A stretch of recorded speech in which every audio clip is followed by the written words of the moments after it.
Eh, muy buen día, amigos. Hoy vamos a continuar con la tercera parte de la grabación del libro Historia de Domingo.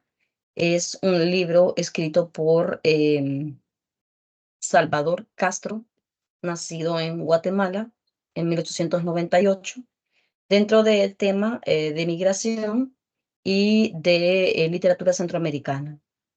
Así que hoy estamos trabajando lo que es el capítulo 6 del audiolibro. El capítulo se titula Vicisitudes y Aventuras. Había llegado el año de 1918. Es que debíamos de sufrir un gran golpe moral. Los síntomas de perturbación mental que en 1916 se habían manifestado en mi madre allá en Santa Lucía, se acentuaron de modo alarmante hasta llegar a creer ella que para existir no necesitaba alimentos y se obstinó en no tomar ninguno, lo que la llevó a un estado de debilidad extremo y finalmente a la postración. No valiendo la ciencia médica, sin otros esfuerzos para volverla a la normalidad, y después de mucho sufrir falleció el día 1 de abril de 1918. Doña Andrea había exhalado el último aliento entre el dolor de mi padre, don Nemesio Castro, que tanto la amaba, de mis hermanas y el mío. Fue entonces cuando la desesperación más que la falta de pago de mi sueldo y mi sobresueldo como maestro en mi último servicio magisterial me hizo tomar decisiones atrevidas. Pedí 3 días de permiso al alcalde para no asistir a las clases. Eran los primeros días del mes de junio y una madrugada salí furtivamente de mi casa pensando que si me despedía, mi familia no me dejaría partir, porque nadie iba a estar de acuerdo y no pensaba mucho en la pena que con mi proceder iba a causarle, tampoco en las dificultades con que habría de tropezar con los consiguientes riesgos inherentes a mi inexperiencia en la vida, hasta que tropecé con uno de ellos. Aquella madrugada tomé por el llano hacia el sur, entrando en la Quebrada Seca, aguas arriba, dejando esta y siguiendo por el cerro arriba el caserío llamado Las Pulgas, jurisdicción de San Pedro Pinula, departamento de Jalapa. Allí desayuné frijoles muy bien cocidos, tortillas finas bien calientes, sabrosa mantequilla y rico café. Es un recuerdo imperecedero por la bondad con que me sirvió la anciana tía Albina. No quiso cobrarme. Me despedí agradecido y seguí mi camino pendiente arriba por la montaña, en un clima frío, poblado de pinares, cipreses, palmeras. Por la tarde un aguacero torrencial me azotó en la plana montaña y sumamente mojado llegué al caserío llamado Tobón, San Pedro Pinula, de gente aborigen, trabajadora y honrada. Aquí comí y pasé la noche con mis ropas mojadas. Al día siguiente, después del desayuno de guardé en mi mochila la única tortilla grande, fina, blanca que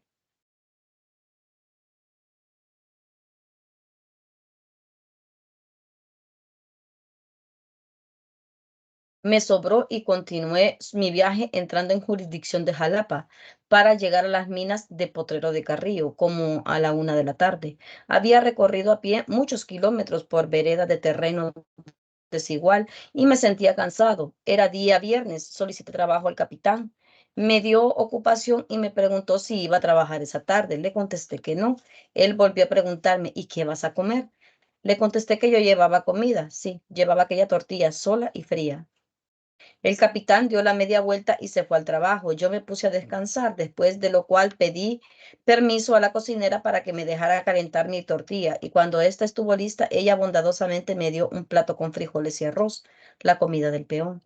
Cuando los trabajadores volvieron por la tarde y les dieron su comida, a mí también me dieron. Ya tenía derecho a ella según costumbre. Llegó la hora de acostarnos y los que ya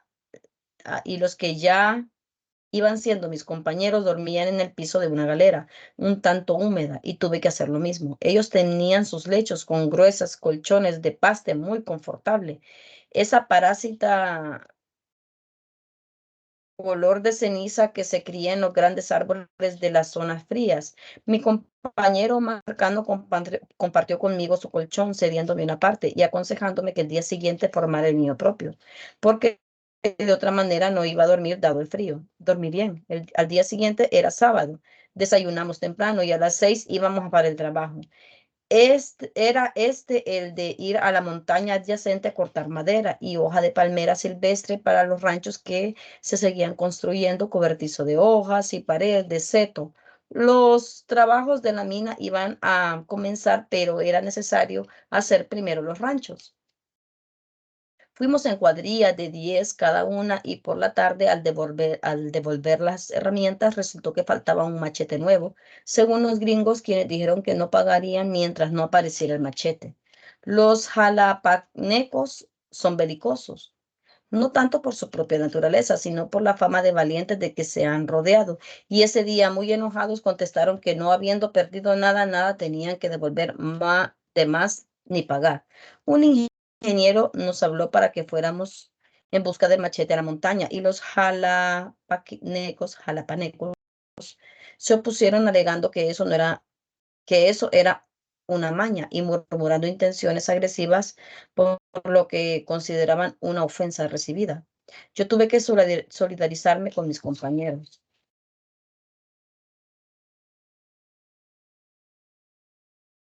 Al fin que ellos conocían mejor que yo la situación y poniéndose ellos de acuerdo, se encaminaron al dormitorio. Les acompañé y miré que se armaban de sus machetes y algunos de sus revólveres viejos, refunfuñando que por algo eran tierrafrianos. Yo no era. En cuanto a esto, de los de ellos, yo era el único de tierra caliente. Y fue por esto que me preguntaron, ¿y usted, tierra calentano, nos acompaña? Mi respuesta no se hizo esperar, seguro. Les contesté, lo que para ellos fue muy satisfactorio, con una mirada entre admirativa y dudosa que me lanzaron. Mas solo me imaginaba de lo que se trataba, y por imitación yo también ya estaba armado con mi daga de cinto. Yo poseía una de buen tamaño, de las llamadas de un canal, bien templada. Se encaminaron hacia las oficinas de los gringos, yo también. Preguntaron a estos si iban a pagar o no. Los gringos contestaron que no, mientras no apareciera el tal machete. Hubo palabras de tono subido que se cruzaron, reclamos, amenazas. Los gringos cerraron sus puertas de tabla rústica de pino y miramos a través del centro que ellos se armaban también con sus revólveres de cinto. Eran como 6, nosotros 40 rodeando las oficinas. El asunto tomaba rumbos peligrosos. Parecía que unos estaban dispuestos a atacar y los de adentro a defenderse. Los de afuera querían pelear. Yo no, porque iba como huyendo. No había lugar de comer y ya cerraba la noche. Comenzó una garúa, gracias a Dios. Los jalapanecos hablaron de retirarse y yo tenía que seguirlos. Alegre. ¿Y a dónde? Unos tomaron un rumbo, otros otro rumbo. Como el número de 7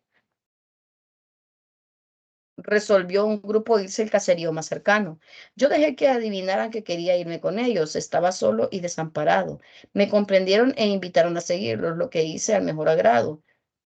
Polo Estrada era jefe de cuadrilla de trabajadores de la mina y jefe de este grupo ahora. ¿Quién era Polo? No, no lo sabía. Los otros seguramente sí.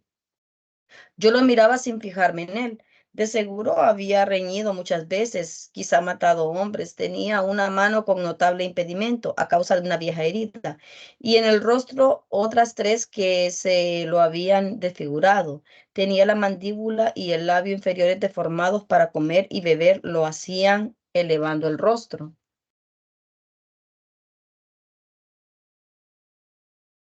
echándolo hacia atrás. Fuimos por una vereda y llegamos a casa de Polo, quien mandó a su mujer que matara 3 gallinas, porque éramos muchos y que echara bastantes tortillas. Fue a un cajón y sacó una botella llena, era aguardiente, repartió, se terminó y luego sacó otra, como que tenía muchas. Yo ya ebrio, pero cuando habían pasado unas 2 horas, la señora avisó que estaba la comida y cenamos de aquellas gallinas sabrosas con tortillas muy finas, blancas y calientes, y el consabido café con dulce de rapadura, fuerte y humeante. Pero yo seguía borracho. A la sazón solamente una vez me había emborrachado con otros maestros de escuela y me negué a seguir bebiendo después de la comida. Dichosamente, los tierrafrianos no se disgustaron por mi negativa, como era de temerse, porque Esa gente toda negativa la toman como desprecio. Cuando ellos obsequian Polo, conscientemente dijo: el tierra calentano no tiene costumbre de beber. Era el momento que todos estaban borrachos y no hablaban de otra cosa que no fuera de riñas y muertes trágicas. Sacaban sus machetes de las fundas, las blandían por el aire, hacían poses de combate en rudimentaria esgrima, gritaban, reían y volvían a envainar sus armas. Polo sacó la suya, brillante a la luz del fogón. Se le adivinaba un filo peligroso. Con ella describía círculos alrededor de mi cabeza mientras me decía con voz aguadentosa: alrededor de este machete nadie le hace nada. Yo seguía con la mirada todos los círculos de aquel machete y le rendía las gracias por la garantía que me brindaba. Cuando Polo miró que el aguardiente y el sueño me dominaban, serían las 12 de la noche. Me instó a que me acostara ofreciéndome una cama y una mm, manga de lana nueva, cobertor. Ellos seguirían bebiendo por una fineza suya. Al verme acostado, me echó encima la manga, pero también me cubrió el rostro, cosa que no fue de mi agrado. Me descubrí el rostro y él volvió a cubrírmelo. Entonces opté por no volver a descubrirme. Pero descubrí algo como para estar mirando las actitudes de él y de los demás. Una desconfianza injusta me obligaba a hacer esto, hasta que el sueño me dominó y ya no supe más. Cuando desperté era de día, era domingo, y ya estaba salido el sol. Lo primero que cayó en mi mente, como un rayo, fue mi situación: sin dinero, sin trabajo, sin esperanza siquiera, pues no podía volver a las minas después de aquel incidente, y contrariando a mis compañeros.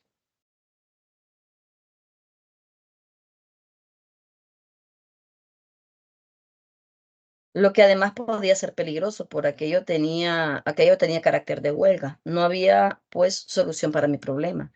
Levanté la cabeza, miré alrededor. Solo estaba uno de aquellos hombres recostado en una pared, con sus ropas de uso y bajo la cabeza un arma blanca. Estaba despierto. Nos miramos, nos saludamos y levantamos saliendo al patio. Anoche nosotros seguimos chupando y alegres, me refirió. Usted ya estaba dormido. Polo sacó su escopeta con 2 cañones y juntos los disparó. Era este el más amigo de Polo, según les oí decir. Cuando este se levantó, nos saludó muy amable y los tres nos pusimos a platicar. Cuando la señora de Polo se levantó aquella mañana, él le ordenó que hiciera desayuno. Desayunamos los tres. Yo le agradecí profundamente, reconocido, y nos despedimos. 2. Era un hombre alto, de fuerte complexión, como de 30 años, calvo, rubio, de rostro agradable. Hablaba muy quedo y era aparentemente bondadoso. Me dio su nombre. Me dijo que se llamaba Abraham Bonilla. Le di el mío. Ya íbamos caminando juntos por una vereda cuando nos levantamos y salimos al patio a platicar. Me había referido que a, a pocas leguas de ahí estaban las minas de Pataches, en donde había trabajo. Él había estado allí. Me interesó para que fuéramos y así nos pusimos de acuerdo para ese viaje que acabábamos de emprender, durante el cual hablamos de muchas cosas como es corriente. Mis temores habían desaparecido. Aquella gente todo era buena, alegre, trabajadora. Íbamos con Abraham por una montaña como son las tierras de toda la región, entre pinares y otros grandes. Después llegamos a unos cerros de monte bajo, desde donde se miraba hasta las tierras bajas, los planes por donde corre el ferrocarril, que de Puerto Barrio va a la capital. Aquí nos detuvimos el panorama y descansar. Él, como conocedor, me dijo: siguiendo por el camino es mucho más lejos. Si nos fuéramos por entre el monte llegaríamos muy luego, pero hay que ir rompiendo a veces para pasar. Hay vez, agregó. No importa, le contesté. Vámonos por donde usted dice. Dejamos la vereda muy transitada y comenzamos a bajar entre malezas, haciendo pequeños rodeos, esquivando malos pasos. Nunca me imaginé por qué mi amigo y compañero de viaje andaba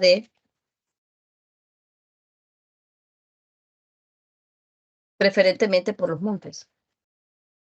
Un matorral nos cercaba el paso y mi amigo desenfundó su arma blanca, un estoque de 3 cantos, muy largo y como que era para las manos de aquel hombre tan alto, puntiagudo. temible. Y con él comenzó a dar mandobles sobre el monte, abriendo paso. Momento después me dijo, siga usted que yo con esto, su estoque, no hago casi nada. Yo saqué mi daga, filosa y buena, y con ella comencé a seguir lo que él había comenzado.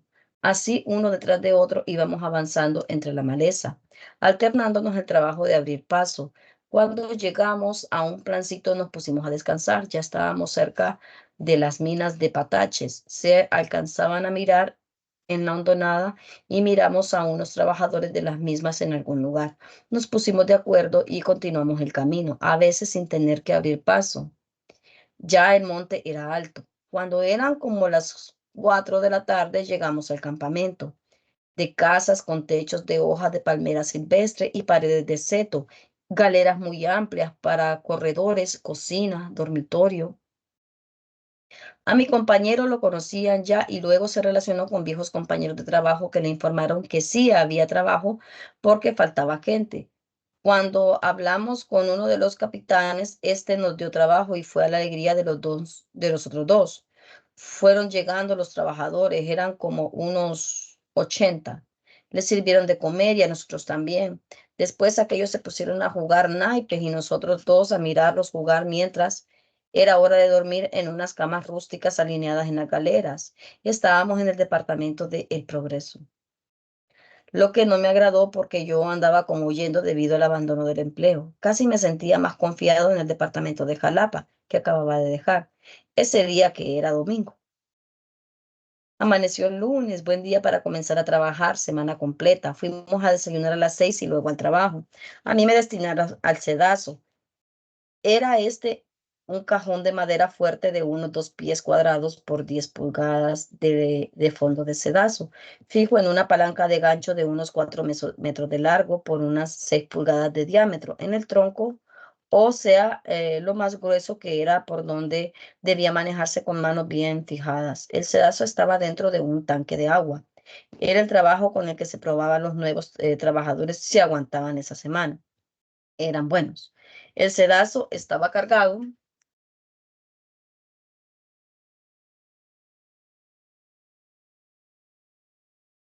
siempre con brosa de mineral para ser escogida de piedra bruta, tierra y arena. Aquella palanca había que agitarla una y otra y muchas veces seguidas a fin de cerner en el sedazo. El metal, por más pesado, iba hacia abajo y los desperdicios se sacaban con cuchara de encima. Se llevaban en pala al secadero, ya secos se ponían en sacos con peso de 120 libras. Cargados en mulas eran llevados con destino a Nueva York, a la estación improvisada de ferrocarril, llamada Switch Cromo, que recibió del nombre de este metal que se extraía a la sazón de las minas de Pataches y después también de Potrero del Carrillo. Con mi compañero Bonilla solo nos mirábamos a las horas de comida y por las noches. Ese primer día de trabajo le fui simpático al mecánico de la mina, un salvadoreño de apellido Trigueros. Esa noche después de comer me llamó aparte y me dijo, ¿cómo ha venido usted solo por esa montaña y esos montes con Bonilla? Nosotros las miramos cuando venían bajando los dos y nos quedamos sorprendidos. ¿Por qué? Fue mi pregunta. Ah, si usted supiera, me contestó, ese hombre es un asesino con ese estoque. Deja a cualquiera muerto en cualquier parte, siempre anda huyendo de la justicia, no tarda en ningún trabajo. No duerme junto con nadie, no se sabe dónde duerme, tenga mucho cuidado con él. Muchas gracias, le dije. Ese dato me interesa. Ahora ya sé por qué me instó a que viniéramos por entre el monte, con muchas dificultades para pasar entre los matorrales. Al día siguiente en el trabajo le fui simpático a Escalante, otro peón, y me refirió de Bonilla los mismos datos de conducta criminal, agregando que lo conocían bien porque los dos eran de Jalapa. Sentí miedo y mucha suerte. Tan conocido era Bonilla que era comentario su compañía conmigo en aquel camino, como el agrado de que de mí no se tenía ninguna sospecha, sino mi prudencia por un exceso de confianza. Yo miraba a Bonilla con recelo y a la vez gratitud, sin que él lo sospechara, pero lo estudiaba. No daba señales de ser un hombre malo, tan malo como estaba catalogado.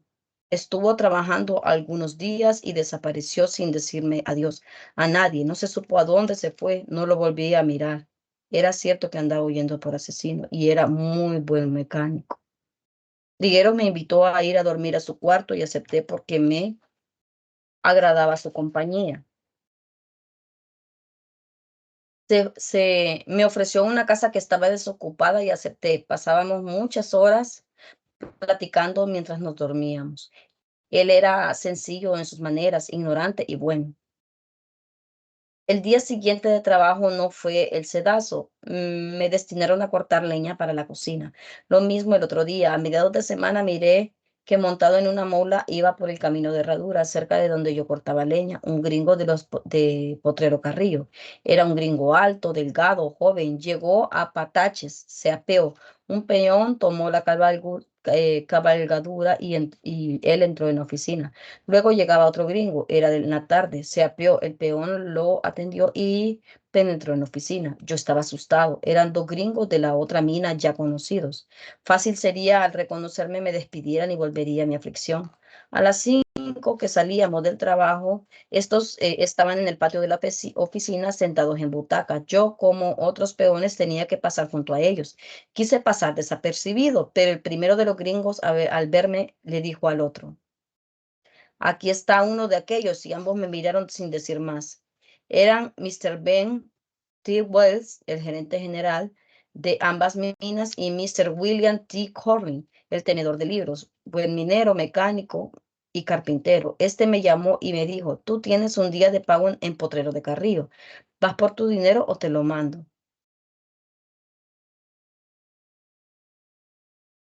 Mi alegría fue inmensa, le agradecí la bondad y le supliqué que me lo mandara. Bueno, repuso, sonrió como en español, que lo hablaba a la perfección, y me hizo seña que me podía retirar. El gerente no dijo nada, me retiré y vamos a la cocina a comer, los últimos peones que llegábamos del trabajo. 3.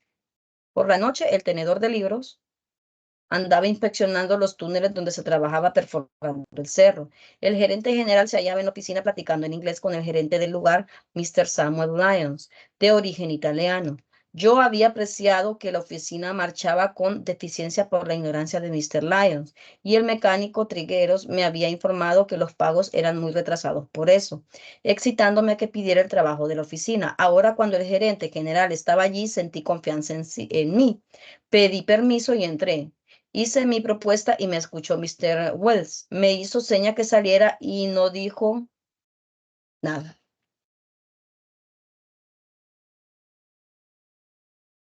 Yo salí un tanto avergonzado y otro enojado, pensando en que no solo había perdido, sino que me humillaba también. Trigueros me preguntó sobre el resultado y tuve que decirle que a nada había ido. Él se sintió molesto, ya me tenía cariño. Pasó el comentario y nos dispusimos a acostarnos para dormir. En los siguientes días de la semana se me destinó de ayudante de mecánico. Mi amigo, yo le daba aire a la fragua y aprendí a calcular el grado de calor de hierro para forjar barrenos, cucharillas y otros utensilios para los trabajos de la mina. Llegó el día sábado. El pago realmente era tardío y engorroso por lo que los peones que iban lejos a pasar el domingo se manifestaban disgustados. Pasó el domingo sin alegrías, la mina se quedaba casi sin gente, unos cuantos volvían por la tarde o por la noche, los más hasta el lunes o a la hora de trabajo. Yo fui al mío a soplar la fragua. Por la tarde llegó el correo. Unos esperaban cartas, yo no. El gerente de Mr. Lyon salió de la oficina a la puerta y preguntó: ¿quién es Domingo? El mecánico y yo volvimos a verlos. Él tenía en la mano un oficio. Me presenté y me dijo en malísimo castellano: señor gerente, dice usted bueno para mi secretario la oficina. Y me señaló mi puesto. Me entregó unas llaves y me señaló una caja rústica de madera, grande con candado, diciendo: allí está dinero, usted es responsable. Ni él ni yo lo contamos. Tal era mi alegría de mejorar en mi trabajo que nunca hubo ni dudas ni las cuentas siempre estuvieron buenas. Un día me pidió las llaves diciéndome que él sacaba dinero en cualquier momento y tampoco hicimos cuentas. Ya era yo el empleado de las minas y el de mis amigos, que luego los tuve, no se ocultaba. Me informaban que a veces ya era de noche y el gringo no terminaba de pagar. Yo no les ofrecía nada, mejor era que vieran mi trabajo, pero les agradecía sus muestras de afecto y sus informes. Me ordenó que durmiera donde dormía Trigueros porque debía cuidar. Ignoraba él que yo estaba acomodado en ese mismo cuarto. Lo primero que hice fue un apunte de trabajo para cada trabajador, de modo que al final la semana solo hice los resúmenes y estaba como lista la planilla semanal. A las 4 de la tarde, que era la hora de salida del trabajo y solo faltaba la llegada del gerente para pagar. Llegado él, fue breve el pago y todos quedaron contentos. Yo despachaba el metal en formularios de 3 copias, una para el agente en Swiss Cromo del ferrocarril, otra para el fletero con sus mulas, un señor del CID y la que conservaba en mi archivo. Otros formularios eran para recibir el dinero en la estación del ferrocarril en el Progreso, cuyo agente era mi paisano Inocente Marín, y a veces me tocaba ir yo mismo a traerlo a la mina. Como esto era peligroso a pesar de la honradez de entonces y de aquel lugar, me hacía acompañar de un peón de mi confianza. La bodega de herramientas, de dinamita, guía y fulminantes estaba al cuidado del gerente, pero la bodega de comestibles estaba a mi cargo. Semanas después, para facilitar los pagos, organicé el sistema de sobres, que es tan efectivo y breve cuando los que han de recibir salarios son varios. Sí, formulé un cuadro de salarios.